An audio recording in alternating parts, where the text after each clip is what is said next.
بسم اللہ الرحمن الرحیم۔ ناظرین، امام حسن رضی اللہ تعالی عنہ ابن علی کرم اللہ وجہ الکریم ابن ابی طالب امام الانبیاء جناب محمد الرسول اللہ صلی اللہ علیہ وآلہ وسلم کی بیٹی حضرت فاطمہ الزہرا رضی اللہ تعالی عنہا کے سب سے بڑے بیٹے اور امام حسین علیہ السلام کے بڑے بھائی تھے۔ اہل اسلام ان کا پیغمبر اسلام کے نواسے کے طور پر احترام کرتے ہیں۔ ناظرین، اہل سنت حضرت حسن رضی اللہ تعالی عنہ کو پانچواں خلیفہ راشد جبکہ اہل تشیع امام حسن علیہ السلام کو دوسرا امام مانتے ہیں۔ ہجرت کے تیسرے سال رمضان المبارک کے مہینے میں نبی کریم رؤوف الرحیم صلی اللہ علیہ وآلہ وسلم کو ولادت امام حسن علیہ السلام کی خبر ہوئی تو آپ صلی اللہ علیہ وآلہ وسلم اپنی بیٹی فاطمہ الزہرا رضی اللہ تعالی عنہا کے گھر تشریف لائے اور پھر فرمایا، میرے نواسی کو دکھاؤ اور کیا نام رکھا ہے؟ عرض کیا گیا، اے اللہ کے رسول، حرب نام رکھا ہے۔ فرمایا، نہیں، اس کا نام حسن ہے۔ ناظرین، پیدائش کے 7ویں دن عقیقہ کیا گیا اور 2 میڑوں کی قربانی کر کے سر کے بال اتروائے اور ان کے ہم وزن چاندی خیرات کی۔ ناظرین، امام حسن رضی اللہ تعالی عنہ کے والد حضرت علی رضی اللہ تعالی عنہ نے 21 رمضان المبارک کو شہادت پائی۔ اس وقت امام حسن علیہ السلام کی عمر 37 سال 6 دن تھی۔ حضرت علی رضی اللہ تعالی عنہ کی تجہیز و تکفین کے بعد عبداللہ ابن عباس کی تحریک سے قیس ابن سعد ابن عبادہ انصاری نے امام حسن علیہ السلام کی بیعت کی اور ان کے بعد تمام حاضرین نے بیعت کی، جن کی تعداد 40,000 تھی۔ یہ واقعہ 21 رمضان المبارک 40 ہجری یوم جمعہ کا ہے۔ ابن عباس رضی اللہ تعالی عنہ نے کھڑے ہو کر تقریر کی اور لوگوں کو بیعت کی دعوت دی۔ سب نے خوشی اور انتہائی رضامندی کے ساتھ بیعت کی۔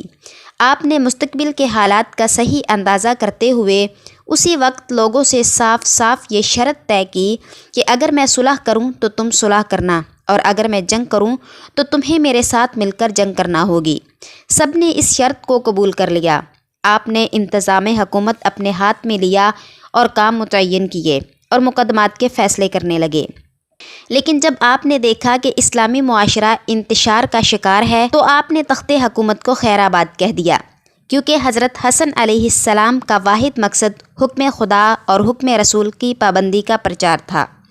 امام حسن علیہ السلام نے دین اسلام کی سربلندی کے لیے اور فتنہ و فساد کا سر کچلنے کے لیے کتاب خدا اور سنت رسول پر عمل کو یقینی بنانے کے لیے اپنے نانا رسول خدا صلی اللہ علیہ وآلہ وسلم کی صلح حدیبیہ کی تعظیم میں تخت حکومت کو ٹھوکر مار کر جو تاریخی صلح کی، وہ اسلام کی تاریخ کا ایسا ناقابل فراموش باب ہے جس کی نظیر نہیں ملتی۔ امام حسن علیہ السلام اگرچہ صلح کے بعد مدینہ منورہ میں گوشہ نشین ہو گئے تھے، لیکن حق کے مرکز اور تعلیمات محمدی صلی اللہ علیہ وآلہ وسلم کے سرچشمہ امام عالی مقام امام حسن رضی اللہ تعالی عنہ کا قائم رہنا دشمنان دین کو کب گوارا تھا۔ اس لیے جودہ بنت اشس، جو کہ امام حسن علیہ السلام کی بیوی تھی، اس کو کسی نے انعام و اکرام کا لالچ دے کر نواسۂ رسول حضرت امام حسن علیہ السلام کو زہر دے کر شہید کر دیا گیا۔ ابن سعد نے عمران ابن عبداللہ ابن طلحہ سے روایت کی کہ کسی نے امام حسن علیہ السلام کو خواب میں دیکھا کہ آپ کے دونوں چشم کے درمیان قل ھو اللہ احد یہ آیت لکھی ہوئی ہے۔ آپ کے اہل بیت میں بہت خوشی ہوئی، لیکن جب یہ خواب حضرت سعید ابن موسب کے سامنے بیان کیا گیا تو انہوں نے کہا کہ واقعی اگر یہ خواب دیکھا ہے تو امام حسن علیہ السلام کی عمر کے چند ہی روز باقی رہ گئے ہیں۔ یہ تعبیر صحیح ثابت ہوئی اور بہت ہی قریب زمانے میں آپ کی بیوی جودہ بنت اشس نے آپ کو زہر دے دیا۔ زہر کے اثر سے اسہال کبدی لاحق ہوا اور آنتوں کے ٹکڑے کٹ کٹ کر اسہال میں خارج ہوئے۔ اس سلسلے میں آپ کو 40 روز سخت تکلیف رہی۔ تو جب آپ کے بھائی امام حسین علیہ السلام آپ کی خدمت میں حاضر ہوئے اور پوچھنے لگے کہ اے میرے بھائی، بتاؤ آپ کو کس نے زہر دیا؟ تو آپ نے فرمایا کہ کیا تم اسے قتل کرو گے؟ تو امام حسین علیہ السلام نے جواب دیا کہ بے شک میں اسے قتل کروں گا۔ تو جواب میں حضرت امام حسن علیہ السلام نے فرمایا کہ میرا گمان جس کی طرف ہے، اگر حقیقت میں وہی میرا قاتل ہے تو اللہ حقیقی منتقم ہے، اس کا فیصلہ کل بروز محشر ہوگا اور اس کی گرفت بہت سخت ہے، لیکن اگر وہ نہیں تو میرے بھائی میں نہیں چاہتا کہ میرے سبق سے کوئی بے گناہ مبتلا مصیبت ہو۔ میرے بھائی میں نہیں چاہتا کہ اگر وہ بے گناہ ہے جس کی طرف میرا گمان ہے تو آپ اسے بے گناہ قتل کریں۔ مجھے اس سے پہلے بھی کئی مرتبہ زہر دیا گیا، لیکن اس مرتبہ کا زہر سب سے زیادہ تیز ہے۔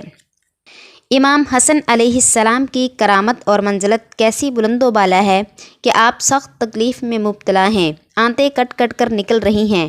نزا کا عالم ہے مگر انصاف کا بادشاہ اس وقت بھی اپنی عدالت و انصاف کا نہ مٹنے والا نقش صفحۂ تاریخ پر ثبت فرماتا ہے۔ امام کی احتیاط اجازت نہیں دیتی کہ جس کی طرف گمان ہے اس کا نام بھی لیا جائے۔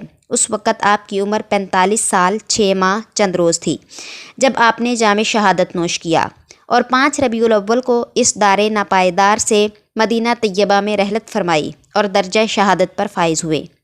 ناظرین، یہ بات تو ثابت ہوئی کہ آپ کو آپ کی بیوی جودہ بنت اشس نے زہر دیا اور وہ زہر آپ کو بعض روایات کے مطابق کھجوروں میں دیا گیا، مگر اس بات پر اختلاف ہے کہ جودہ بنت اشس کو زہر دینے پر کس نے آمادہ کیا اور اسے کس نے اس بات کی طرف مائل کیا اور لالچ اور انعام و اکرام دیا۔ حضرت امام عالی مقام امام حسن علیہ السلام کی شہادت اہل اسلام کے لیے انتہائی دردناک واقعہ ہے۔